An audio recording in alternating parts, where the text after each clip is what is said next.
이것이 복음이다. 보라, 구원과 교회 생활이다. 누가복음 19장 10절 말씀입니다.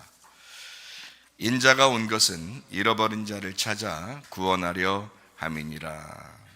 아멘. 주님이 우리에게 가장 원하는 게 뭘까? 구원입니다. 주님이 가장 원하는 게 또 뭘까? 교회 생활입니다. 주님이 우리에게 가장 원하는 건 두 가지를 뽑는다면 하나는 구원받는 거고 하나는 교회 생활입니다. 가정도 교회 생활 안에 포함되어 있는 거예요. 그 교회 생활 안에 가정도 포함되어 있고 또 우리의 직장도 포함되어 있고 우리 학교 생활도 포함되어 있죠. 교회라고 하는 우리의 생활을 얘기하는 겁니다. 교회, 그래서 우리가 교회고 교회가 우리다 이런 말이 있죠. 그러니까 우리가 주님이 가장 원하시는 것을 우리가 해야 된다. 뭐라고요? 구원받는 거하고 교회 생활이라고. 그걸 가장 원하시는 거라고 하나님이. 그거 하다가 주님 만나시기를 바랍니다. 이사야 53장 5절 말씀입니다. 주님이 찔리신 것은 우리 허물 때문이요 주님이 상하신 것은 우리 죄악 때문이라. 주님이 징계를 받음으로 우리가 평화를 누리게 되었고 주님이 채찍에 맞음으로 우리가 나음을 받게 되었습니다. 구약의 복음과도 같은 말씀입니다. 예수님이 대신 다 담당했다는 얘기예요. 한마디로 말하면. 그래서 우리는 더 이상 그런 고통 가운데 살지 마라. 주님 안에 있으면 너 기뻐해야 돼. 너 평안해야 돼. 너 행복해야 돼. 그리고 치료받아야 돼. 안전해야 돼. 이런 말씀입니다. 그래서 그리스도께서 자기가 모든 고통을 담당하시고 대신 우리 보고 이런 좋은 것들을 네가 받아야 된다. 그게 부모 마음이죠. 그래서 부모 마음이 복음이라 그러는 거예요. 부모 마음이 구약의 복음 이사야 53장 5절에 잘 나타나 있습니다. 고린도후서 6장 2절 말씀입니다. 보라 지금이라. 은혜 받는 것도 구원받는 것도 지금입니다. 그러니까 늘 하나님은 우리에게 지금이시다. 아브라함과 이삭과 야곱의 하나님, 그분도 지금의 하나님이다. 우리들의 하나님, 지금의 하나님, 임마누엘의 하나님, 성령님께서 우리와 늘 함께 하신다. 지금도 함께하고 계신다. 그러니까 어느 날 먼 나라에 가는 천국에 간다 이런 개념만 있는 게 아니라 교회 생활 자체가, 여러분 가정생활 그 자체가 천국이 되셔야 합니다. 지금이 은혜 받은 때고 지금이 구원의 날이로다. 지금이 하나님과 함께 있는 날이다. 지금이 임마누엘 하시는 시간이다. 하나님이 나와 함께 하시는 시간이다. 그만큼 좋은 게 어디 있어요? 그게 천국이죠. 자, 여러분에게 오늘 누가복음 5장에 대한 이야기를 좀 하려고 합니다. 누가복음 5장 내용인데 누가복음 5장 4절 말씀입니다. 말씀을 마치시고 시몬에게 이르시되 깊은 데로 가서 그물을 내려 고기를 잡으라 이렇게 말씀합니다. 예수님이 제자들을 부르는 장면입니다. 예수님께서 제자들을 불렀어요. 여러분 잘 생각해봐요. 사명자들은 모두 하나님께서 부르신 사람들입니다. 하나님께서 부르셨다. 그래서 소명이라고 그러고요. 그 소명을 가진 사람들을 사명자다 이렇게 표현을 합니다. 하나님이 부르셨다. 반드시 하나님은 우리를 먼저 부르십니다. 부르시니까 하나님의 일을 할 수 있는 거예요. 만약에 부르시지 않았다면 하나님의 일을 하는 것은 월권행위죠.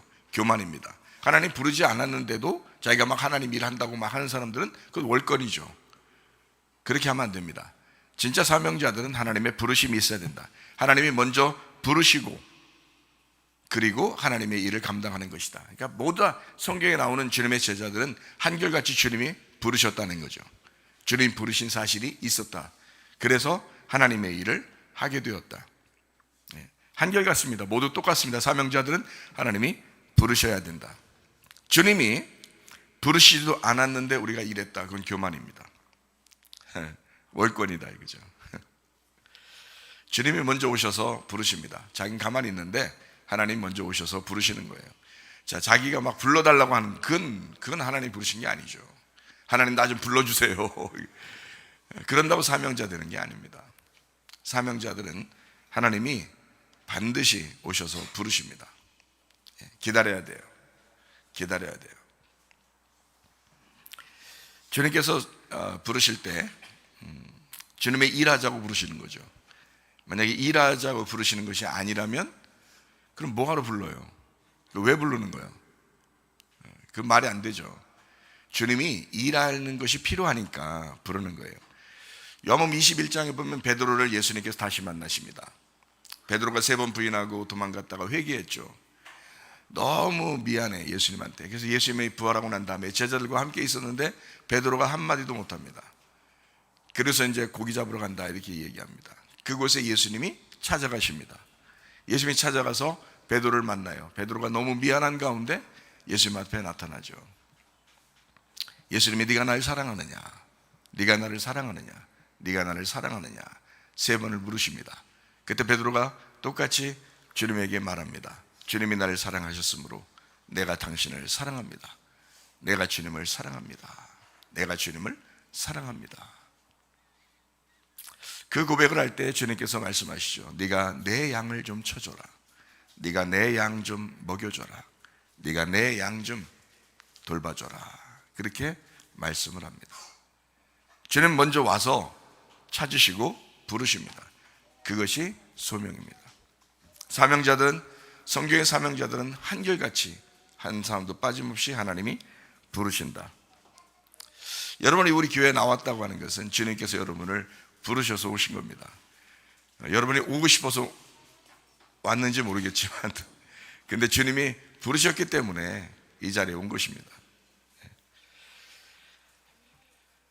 어부를 부르시기 위해서 어디로 가야 돼요? 어부를 부르려면 어부를 부르려면 호숫가로 가야 됩니다. 갈릴리 호수였어요. 갈릴리 바다라고 하는 갈릴리 호수였습니다. 그곳에 가셔야 됩니다. 어부를 부르려니까 호숫가에 나가십니다. 우리는 뭐라고 그래요? 성경에서 물고기라고 그러죠. 저는 그래서 우리에게 내가 어부인데 너희들 물고기를 내가 잡을 거야 이렇게 하죠. 그래서 우리가 물고기야. 주님께서 어부시고. 그러니까 사명자를 부르려면 물고기로 부르겠어요? 어부로 부르겠어요? 어부로 부르는 거죠. 왜냐하면 어부는 주님의 일을 해야 되니까. 주님은 어부의 일을 해야 되니까. 무슨 말인지 알겠어요? 물고기로 부른다면 사명자가 아니고 그냥 물고기지. 그렇죠? 그리스도인 될 수 있고요, 교인이 될 수 있고 물고기지. 그러나 사명자는 그렇지 않단 말이에요.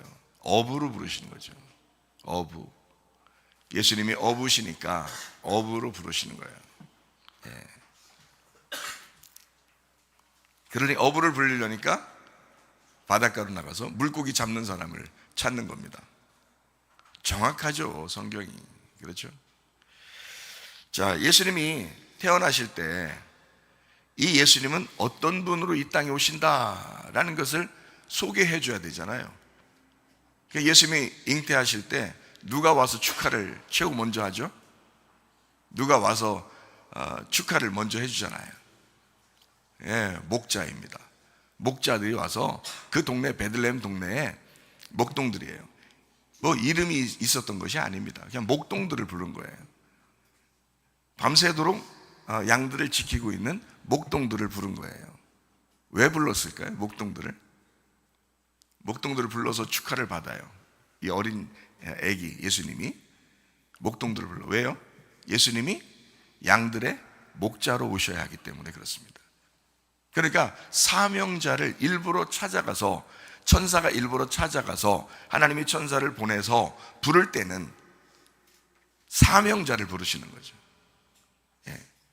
그러니까 어부를 불러야 하니까 바닷가로 가야 되고, 목동들을 불러야 하니까 들판에 양들을 치는 목동들에게 가야 해요. 그리고 목동들이 와서 예수님을 축하한다.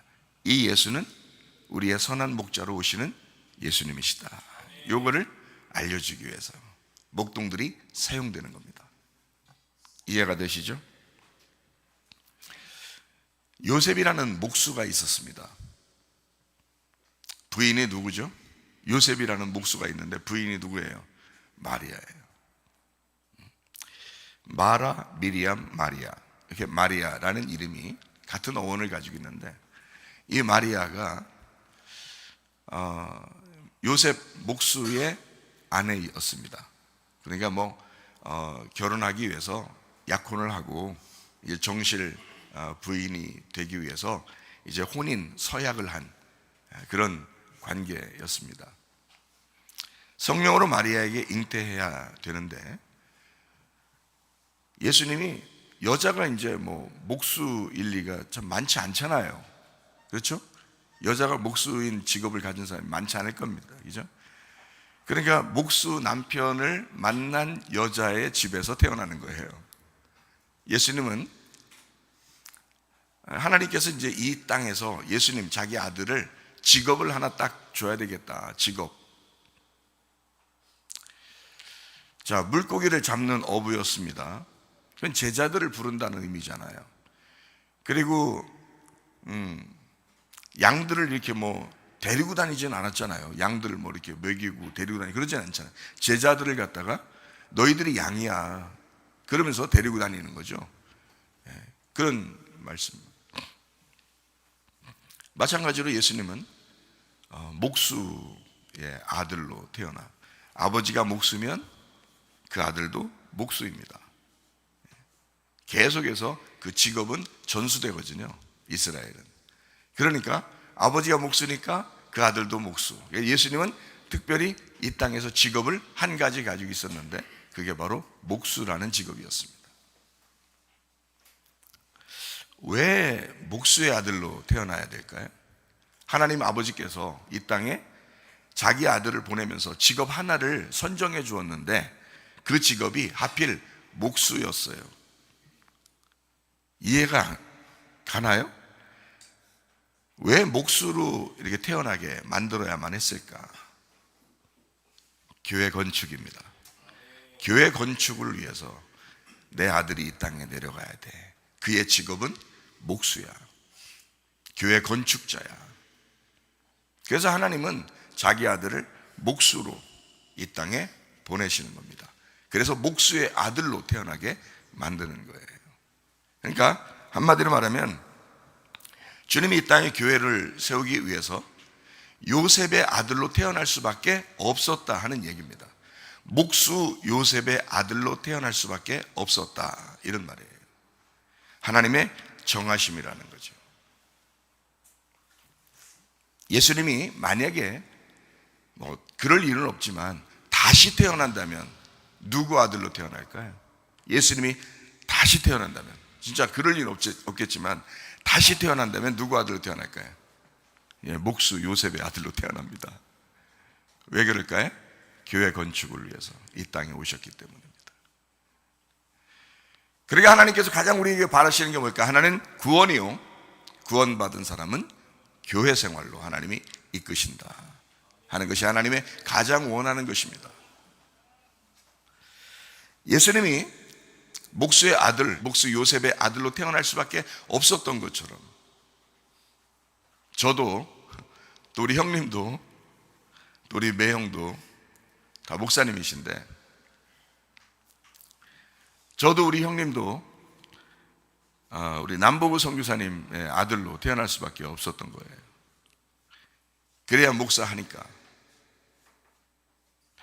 남보구 선교사님이 보통 사람이 아니거든요. 우리는 늘 기억합니다. 형님이나 저나 우리 누님들이나 늘 기억하는 것은 우리 어머니는 기도하는 분이시다. 기도하는 어머니시다. 늘 깨어 기도하시는 분. 기도의 어머니. 그 어머니 때문에 우리가 이렇게 믿음 생활을 할 수 있게 되었다라고 늘 생각하게 되거든요. 저 어머니가 며칠 전에 좀 아프셔가지고 많이 아프셔서 진짜 마음에 깊이 한번 생각해 봤습니다. 제가 한번 깊이 생각해 봤어요. 설마 그럴 일은 없겠지만 내가 만약에 다시 태어난다면 누구 아들로 태어나고 싶을까 생각을 해봤어요. 내가 다시 태어난다면 그러면 누구 아들로 태어나고 싶었을까 하는 생각을 하게 됐습니다. 남보구 선교사님, 우리 어머니 아들로 다시 태어나고 싶습니다. 왜냐하면 기도의 어머니예요. 반드시 믿음으로 성장시킬 분. 그리고 사랑하고 한없이 자기를 희생해서 사랑해 주시는 분.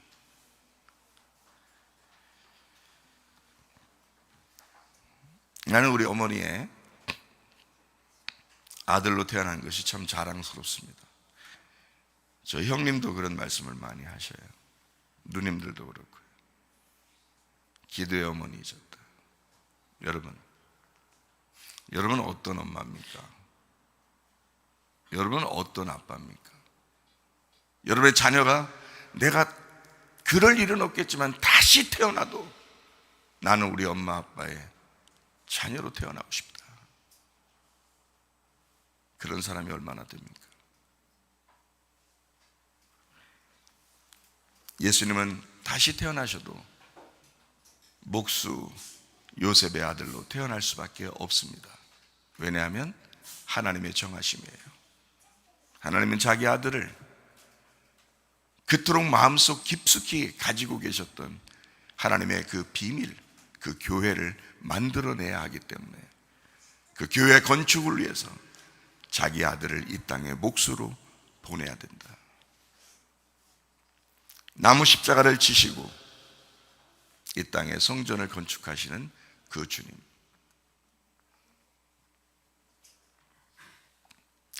누가복음 5장 4절 말씀입니다. 말씀을 마치시고 시몬에게 이르시되 깊은 데로 가서 그물을 내려 고기를 잡으라 그랬습니다. 어부가 고기 잡아서 교회를 건축합니다.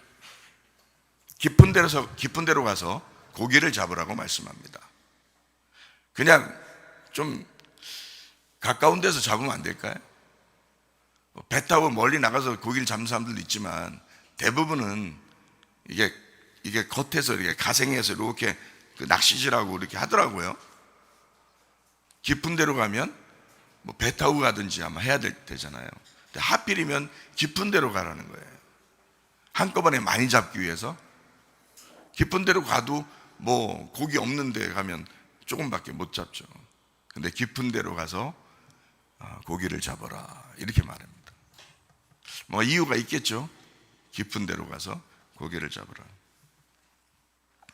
그 깊은 곳이 어딜까? 지금 여러분이 지금 깊은데 바다 가운데 지금 갈 수도 없는 거고 말이에요. 어떤 호수 가운데로 갈 수도 없는 거고. 여러분, 우리는 어떻게 해야 돼요? 이 자리에 앉아서 예배드린 여러분에게 하나님은 우리에게 말씀합니다. 깊은 곳에 가서 그물을 던져라. 주님은 우리의 깊은 곳에 와서 그물을 던질 것이다. 그 깊은 곳이 어딜까? 우리의 마음입니다. 우리의 영입니다. 우리의 영, 우리의 마음, 이곳이 깊은 곳입니다. 주님은 그렇게 그 깊은 곳에 와서 그물을 던질 것입니다. 여러분의 겉모습이나 구원하자고 주님이 오셨습니까? 아니에요. 여러분의 마음 깊은 곳에 있던 그 상처, 그 슬픔, 그 괴로움 주님은 다 아십니다. 하나님은 여러분 깊은 곳에서 그물을 내리고 여러분의 영을, 여러분의 마음을 구원하기를 원하십니다.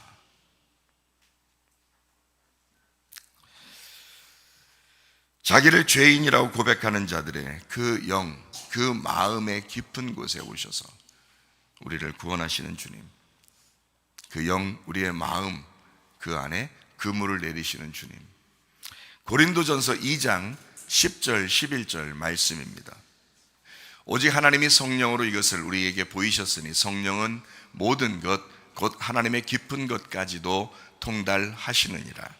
사람의 일을 사람의 속에 있는 영 외에 누가 알리요? 이와 같이 하나님의 일도 하나님의 영 외에는 아무도 알지 못하느니라. 자, 우리의 가장 깊은 곳이 어디라고요? 우리의 마음, 우리의 영입니다. 하나님은 우리의 마음을 구원하시길 원하셔요. 하나님은 우리의 영을 구원하시기를 원하셔요. 하나님의 것이기 때문입니다. 그 마음 돌려달라는 겁니다. 너희의 마음을 돌려달라는 겁니다. 자기 안에서 회복하게 해주고 싶다는 겁니다. 여러분, 영이 깨지거나 마음이 상한 자가 있습니까? 하나님께 돌아오시길 바랍니다. 주님께서 여러분의 마음을 치료하실 것입니다. 하나님은 여러분의 영 깊은 곳에 그물을 내릴 것입니다. 잘 생각해봐요. 이제 제자들이 갔습니다. 어부들이 갔습니다. 자, 그물을 깊은 곳에 내려라. 그럼 고기가 많이 잡힐 것이다. 자, 그물을 깊은 곳에 내렸습니다. 근데 실제로 고기가 많이 잡힌 거예요. 엄청나게 고기가 많이 잡혔습니다. 자, 생각해봐요. 자, 뭐를 내리라고요? 뭘 내리라고요? 고기 잡으려니까 뭘 내리라고요? 그물을 내리라고. 자, 물고기는 누구라고? 물고기는 누구라고? 우리라고. 물고기는 우리라고 했잖아요. 어부가 누구라고? 예수님이라고. 예, 목사님이기도 하고 또 여러분 사명자이기도 하고, 그죠? 그러니까 그물을 내려라. 그러면 그물 내리면 그 고기를 다 잡는 거예요, 그죠? 예, 그물을 내려서 고기를 잡는 거예요. 자, 근데 세상에 그물을 내렸어요. 고기가 엄청 잡혔거든요. 근데 그물이 어떻게 돼요? 그물이 어떻게 돼요? 막 찢어질 만큼 되는 거예요. 그만큼 진짜 찢어졌는지, 찢어지려고 하다가 안 찢어지고 들고 왔는지, 아니면 찢어지려고 해서 버리고 왔는지 뭐 모르겠지만, 버리고 온 게 아니겠다. 다 와서 막 고기를, 근데 가지고 오는데 그물이 막 찢어지려고 그래요. 왜 이런 표현들을 성경에다 써놨을까요? 왜요? 그물이 뭐니까? 그물이 뭐니까? 천국이니까. 그물이 천국이니까. 잘 생각해봐요. 그물이 천국이다. 천국은 누구예요? 예수님이십니다. 자, 마태복음 13장 47절 48절 말씀입니다. 또 천국은 마치 바다에 치고 각종 물고기를 모는 그물과 같으니 그물에 가득함에, 그 예수님에게 그 천국에 가득함에 물가로 끌어내고 앉아서 좋은 것은 그릇에 담고 알곡은 모아 창고에 들이고 못된 것은 내버리느니라. 쭉정이는 밖에서 태워버리느니라. 자, 그물이 뭐라고요? 천국이라고요. 그물이 누구라고요? 예수님이시라고요. 근데 예수님이 물고기를 잡아. 자, 어부들이 물고기를 잡기 위해서 그물을 던졌어. 그물을 물에 던졌어. 자, 예수님이 뭐 하러 오셨어요? 이 땅에 왜 오셨어요? 물에 잠기기 위해서. 물에 잠기는 행위가 뭐죠? 침례인데 그게 왜 물에 잠겨요? 죽음입니다. 물고기를 잡기 위해서는 그 물이 죽어야 된다 이 말이에요. 물고기를 잡기 위해서 그 물이 이 땅에, 이 바다에 던져져야 된다. 이 땅에 죽으시러 오신 예수님이시다. 그리고 그 물이 찢어질 만큼 되더라. 왜? 십자가의 죽음입니다. 주님은 하나님의 아들을, 자기 아들을 이 땅에 내려보내고 물고기를 잡기 위해서 자기 아들을 찢으시겠다 하는 겁니다. 우리를 들어 올리면서 찢겨 돌아가신 예수님, 그분이 우리 예수님이십니다. 동료들을 손짓해서 도와달라고 하고 양쪽 배에 물고기가 가득 채워졌습니다. 왜 양쪽 배에 가득 채워졌을까요? 두 배 갑절의 축복입니다. 장자권의 축복. 예수님 안에 있는 자들은 두 배 갑절의 축복을 받는다. 성전도 두 기둥이 있습니다. 야긴과 보아스, 보아스와 야긴. 성전에도 두 기둥이 있어요. 이 배도 두 배에 가득하게 되었더라. 그리고 욥이 고통받고 난 다음에 하나님이 다시 부르실 때 마지막에 욥의 마지막은 두 배의 축복을 받았더라. 왜요? 하나님의 장자권을 받았더라. 여러분과 저의 마음속에 그리스도의 장자권, 두 배의 축복, 갑절의 축복이 있기를 바랍니다. 여러분의 가정에 갑절의 축복이 있기를 바랍니다. 우리 교회에 갑절의 축복이 있기를 바랍니다. 누가복음 5장 7절 말씀입니다. 이에 다른 배에 있는 동무들에게 손짓하여 와서 도와달라 하니 그들이 와서 두 배의 채움에 잠기게 되었더라. 누가복음 5장 8절도 한번 읽어보겠습니다. 누가복음 5장 8절 말씀입니다. 시몬 베드로가 이를 보고 예수의 무릎 아래 엎드려 이르되 주여 나를 떠나소서 나는 죄인이로소이다 하니. 베드로가 예수님 만났습니다. 2배의 축복을 받습니다. 근데 너무 놀라운 거예요. 베드로가 엎드립니다. 주님 나를 떠나소서 나는 죄인입니다. 내가 주님을 감당할 수가 없습니다.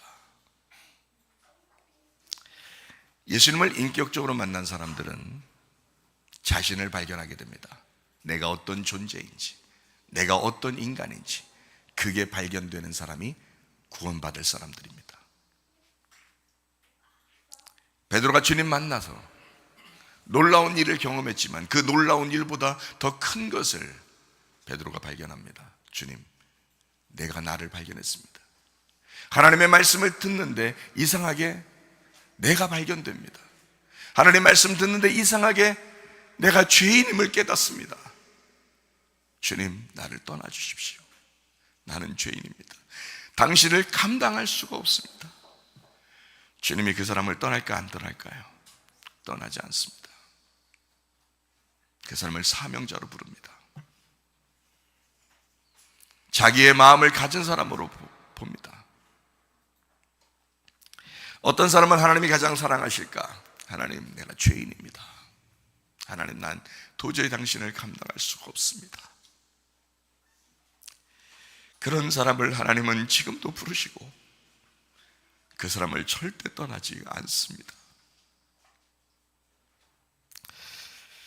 예수님을 인격적으로 만난 사람들은 하나같이 자신을 발견한 사람들입니다.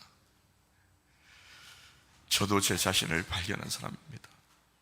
내가 얼마나 죄인인지, 내가 얼마나 못됐는지, 내가 얼마나 하나님께 미안한지, 내가 얼마나 죄송스럽게 살았는지를 발견한 사람입니다. 늘 마음속에 미안하고 늘 마음속에 죄송스럽게 살아가는 사람입니다. 창세기 3장 10절 말씀입니다. 이르되 내가 동산에서 하나님의 소리를 듣고 내가 벗었으므로 두려워하여 숨었나이다. 선악과를 먹고 이제 드디어 하나님처럼 보는 눈을 받았지만 그들이 그 눈을 받고 그 선악과를 먹고 발견된 그 눈에서 누구를 보게 됐냐면 자기를 보게 된 거예요. 하나님의 말씀을 들은 사람들은 다 하나같이 자기를 보는 사람들입니다. 자기가 보이는 거예요. 내가 벗었으므로 내가 두려워하여 하나님을 만나뵐 수가 없습니다. 내가 벗었으므로 하나님께 나아갈 수가 없습니다. 내가 벗었으므로 두려워 숨었나이다. 여러분, 하나님을 접촉한 사람은 자신이 드러나게 되어 있습니다. 하나님의 말씀을 듣는 사람들이요, 하나님이 가장 기뻐하시고 하나님이 가장 선하게 생각하고 좋아하는 사람이 어떤 사람인지 아십니까? 회개하는 사람입니다.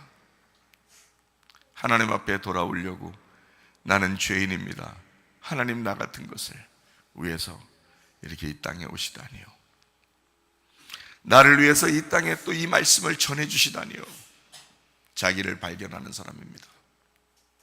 하나님은 그런 사람들 앞에 나타나십니다. 하나님은 그 사람들을 만나러 오시는 겁니다. 저도 그랬습니다. 감출 수 없도록 내 자아가 드러나는데 정신을 못 차리는 거예요. 진짜 지옥 갈 것 같은 거예요. 하나님, 나 아무것도 안 해도 좋고 내가 이 세상에서 아무것도 없어도 좋으니 하나님, 나 지옥만 안 가게 해주세요. 내가 얼마나 하나님 앞에 울면서 기도했는지 모릅니다. 하나님, 지옥만 안 가게 해주세요. 나는 일전에 지옥도 보았고 천국도 보았기 때문에 지옥이 얼마나 무서운 곳인지 압니다. 근데 지옥만 안 가게 해주세요. 하나님 앞에 내 자신이 드러나고 감출 수 없을 때, 내가 회개할 때, 은혜를 받을 때, 그때 내 모든 자아가 드러나고 나는 주님께 고백했습니다. 주님, 내가 다시는 내 뜻대로 살지 않고 주님 원하는 대로 살겠습니다.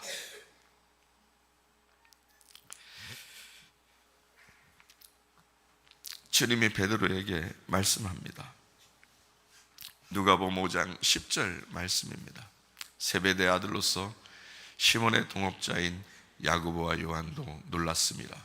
예수께서 시몬에게 이르시되 무서워하지 마라. 이제 후로는 네가 사람을 취하리라 하시니. 제가 주님 만났더니 바로 그렇더라고요. 주님 저에게 사명을 주셨는데 그게 바로 뭐냐면, 교회 다니는 사람 중에서 천국에 올 사람이 많지 않아. 그러니까 교회 다니는 사람들의 마음을 깨워줘. 내가 너를 그렇게 불렀으니 네가 교회 다니는 사람들의 마음을 깨워라. 더 많은 사람이 천국에 올 수 있도록 도와줘라. 그게 제가 받은 사명입니다. 교회 다니는 사람들을 위해서 저를 다시 부르셨습니다. 여러분의 마음 가운데 주님 앞에 자신을 드러내고 깨끗하게 주님께 나아오는 사람 되기를 바랍니다. 사도행전 2장 38절 말씀입니다. 베드로가 이르되 너희가 회개하여 각각 예수 그리스도의 이름으로 침례를 받고 죄 사함을 받으라. 그래야면 성령의 선물을 받으리니. 회개하고 죄 사함을 받으면 성령을 선물로 받을 것이다. 베드로가 말씀하는 겁니다.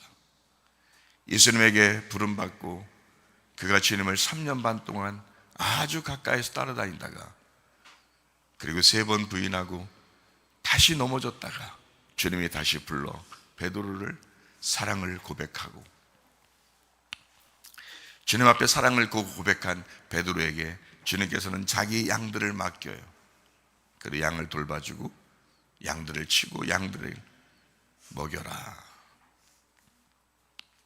그리고 베드로가 성령 충만을 받고 난 이후에 이렇게 말씀합니다. 너희가 회개하여 각각 예수 그리스도의 이름으로 침례를 받고 죄 사함을 받아야 된다. 그래야면 성령을 받을 것이다. 선물로 받을 것이다 라고 말씀합니다. 회개하고 죄 사함 받으면 성령을 선물로 받는데요. 그러면 성령을 선물로 주세요 한다고 오는 거예요? 아니면 회개하고 죄 사함이 있으면 성령이 오는 거예요? 회개하고 죄 사함이 있으면 성령은 자동적으로 선물로 오시는 겁니다. 여러분이 성령을 선물로 주세요, 성령을 선물로 주세요 한다고 오는 게 아니라 회개하고 죄 사함을 받게 되면 그러면 성령은 선물로 오는 거야. 그럼 우리가 할 수 있는 게 뭘까요? 하나님, 회개해라. 자신을 드러내고 회개해라. 하나님 말씀을 들었으면 그 말씀이 너를 찢도록 해라. 너의 가슴 깊은 곳에, 너의 마음 깊은 곳에 예수의 그물이 들어오도록 해라. 너의 영 안에 예수의 그물이 오도록 해라.